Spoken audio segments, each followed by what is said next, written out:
नमस्कार, मी रुपाली. स्वागत आहे तुमचं आपल्या YouTube channel Siddhi foods and स्पायसेसमध्ये. आज आपण मक्याच्या दाण्यांपासून पकोडे बनवणार आहोत. तर इथे मी घेतलेले आहेत मके, थोडंसं लसूण, हिरवी मिरची आणि कोथिंबीर आणि कढीपत्ता. ते आता आपण इथे दळून घेणार आहोत. हे सगळं एका मिक्सर जारमध्ये टाकून आपण दळून घेणार आहोत अशा पद्धतीने.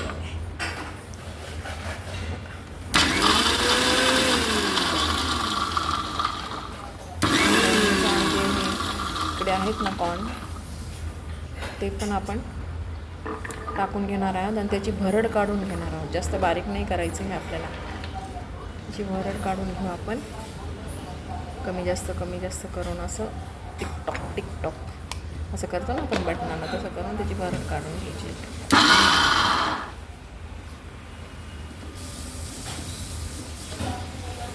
बाजारात आता सध्या खूप येत आहेत. वेगवेगळे सीझन असले तोपर्यंत घ्यायचे. हे झालं आहे माझं करून. हे इथे आपण आता एका बाउलमध्ये काढून घेऊया. सगळं काढून घेतलं मी इकडे. आता त्यामध्ये आपण मसाले घालू जे आपल्याला लागणार आहे.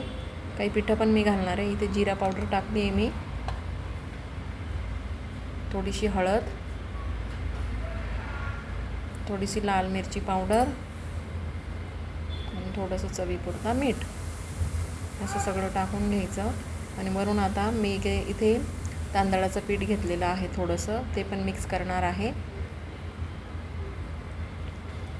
व्यवस्थित मिक्स जेवढं त्याच्यात बसेल तेवढं मी अर्धी वाटी घेतलेलं होतं. जेवढं बसेल तेवढं त्यात ॲड करायचं. आपल्याला त्याची थिकनेस कळती आहे ना, त्या पद्धतीने करायचं आहे.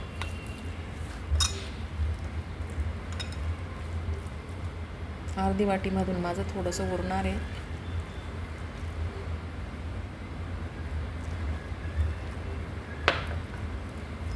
आणि त्याच्यानंतर याच्यातमध्ये मुगाच्या डाळीचं पण असं जाडं भरडं पीठ मी दळून घेतलेलं आहे, ते पण आहे त्यामध्ये. ते पण टाकते मी.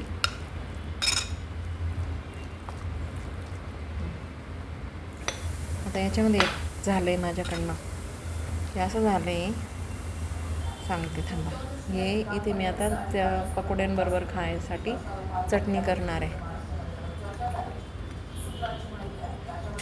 ती चटणीमध्ये मी खोबरं, थोडीशी मिरची, लसूण, शेंगदाणे, पुदिना, कोथिंबीर हे सगळं घेतलं. हे पाणी टाकून मी दळून घेणार आहे.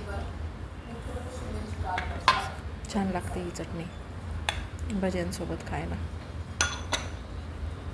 मक्याची भजी. तर अशी चटणी मी या सगळ्या अशा पद्धतीने चटणी करून घेतलेली आहे.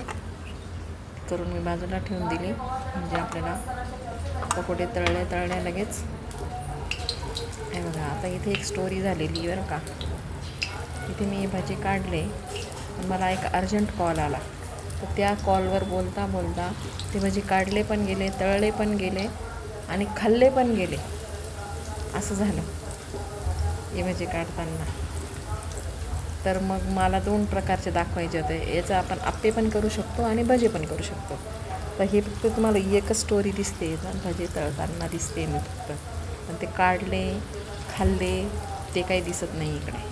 म्हणून मग मी आता फक्त डायरेक्ट आप्पे कसे झाले तेच दाखवणार आहे तुम्हाला. बघा, इथे मी आप्पे पण करू शकते याचे, कारण की काहींना डीप फ्राय केलेलं चालत नाही ना. तर मी इथे कमी तेलात आपण अशा आप्प्यांसारखं करून घेऊ शकतो. ते पण छान लागतात, क्रिस्पी. अशा पद्धतीने त्याच्यात मला कांदा वगैरे पण टाकायचा होता, पण मी काही टाकला नाही, कारण की खूप जास्त झाले असते मग खाणारे कमी होते. म्हणून मग मी थोडक्यात आवरलं. आपण याच्यात कांदा पण टाकू शकतो. कांदा म्हणा किंवा मग गाजर म्हणा, अशा भाज्या ज्या आपल्याला आवडतात त्या भाज्या आपण ॲड करू शकतो यामध्ये.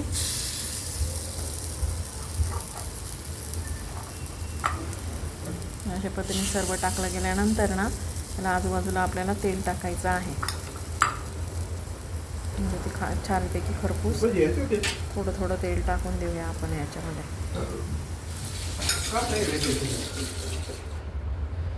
असं तेल टाकून द्यायचं. असं तेल टाकून देऊया. थोडं 2 मिनटासाठी आपण असंच ठेवू आणि मग त्याच्यानंतर ते पलटून द्यायचं आहे. 2 मिनटं ठेवल्यानंतर लगेच होतात हे पण.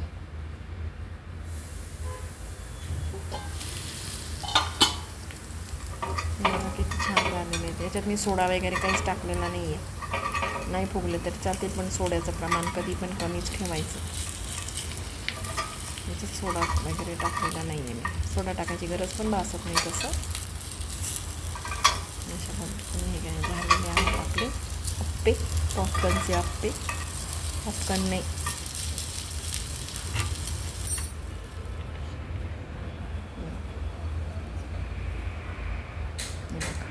खूप सुंदर, एकदम मस्त झालेले आहेत. छान आहेत बघा, एकदम आतून एकदम पोकळ.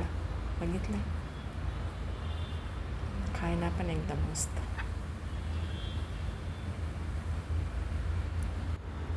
खूप छान. आवडला तर लाईक करा, शेअर करा, सबस्क्राईब करा. पुढच्या व्हिडिओत भेटू.